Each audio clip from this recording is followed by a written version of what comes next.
5 seconds to go.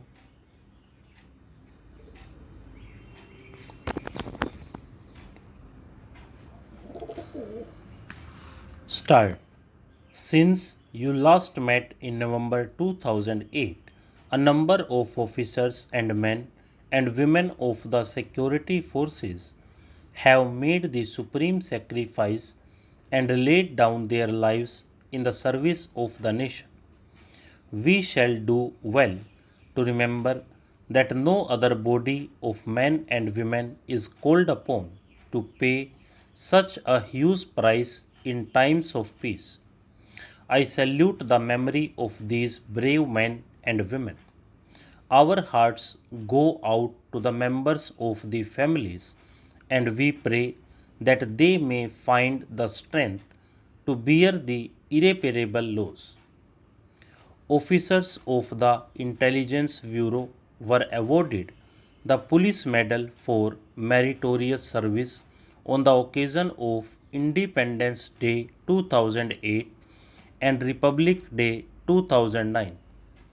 These awards are a recognition by the government of the professional excellence and deep commitment of those officers to the cause of the security of the nation.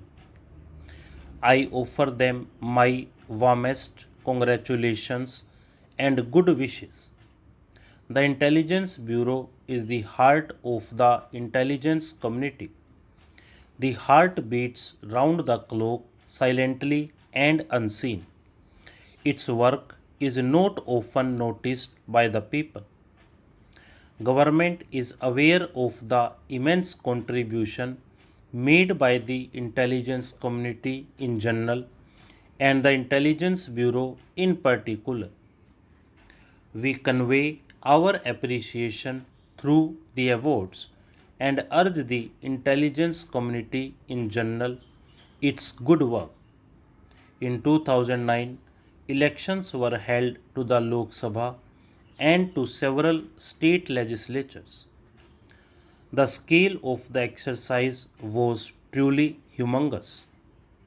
The credit for the smooth conduct of the elections, barring a few stray incidents, grew to a great extent to the state police forces and the central paramilitary forces.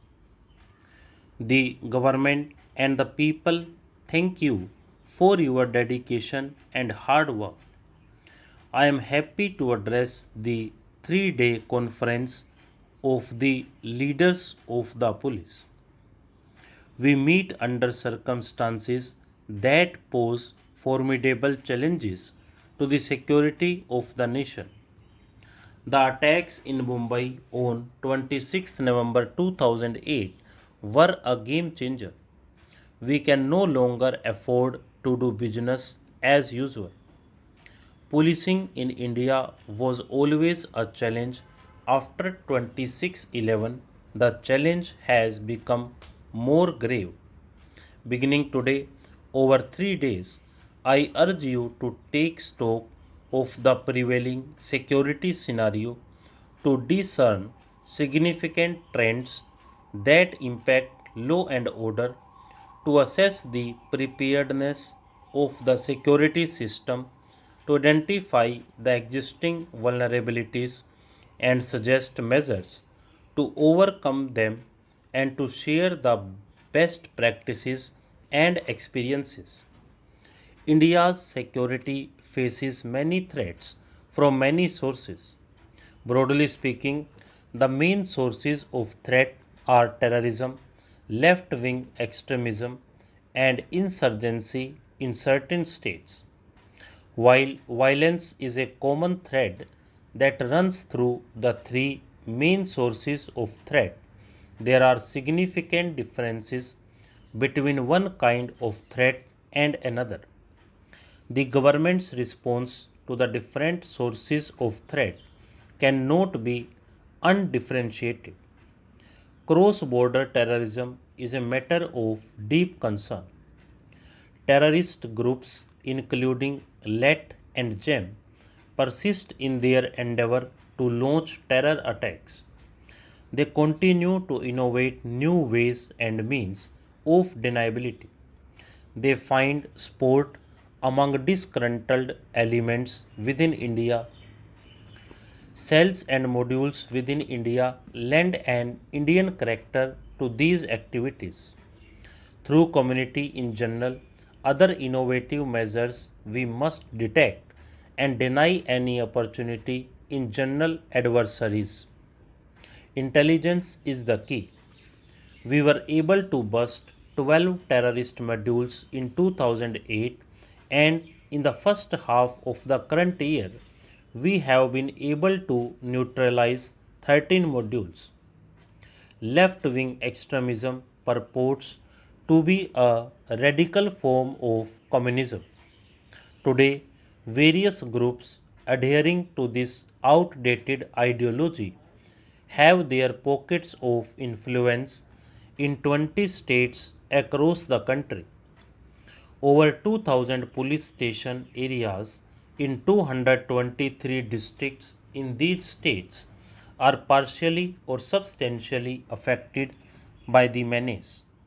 The CPI Maoist remains the most potent of the Naxal groups with a presence in 17 states and a 90% share in Naxal violence. Recent decisions taken by its Politburo indicate that the CPI Maoist is determined to expand its activities into newer areas on the one hand and intensify its mass resistance in the existing areas on the other. Violence, the most visible aspect of Naxal menace, has been consistently witnessed in about 400 police station areas of around 90 districts in 13 of these states.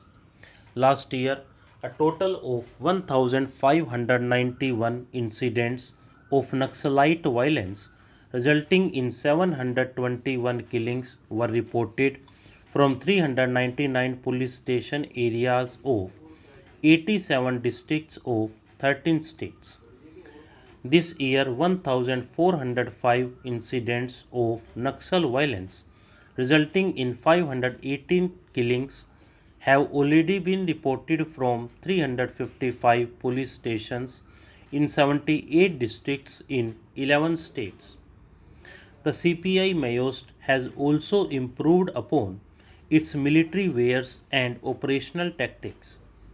Besides targeting the police, alleged police informers, and so called class enemies, it is laying greater emphasis on attacking economic and development infrastructure such as roads, bridges, railways, power, and telecommunication networks.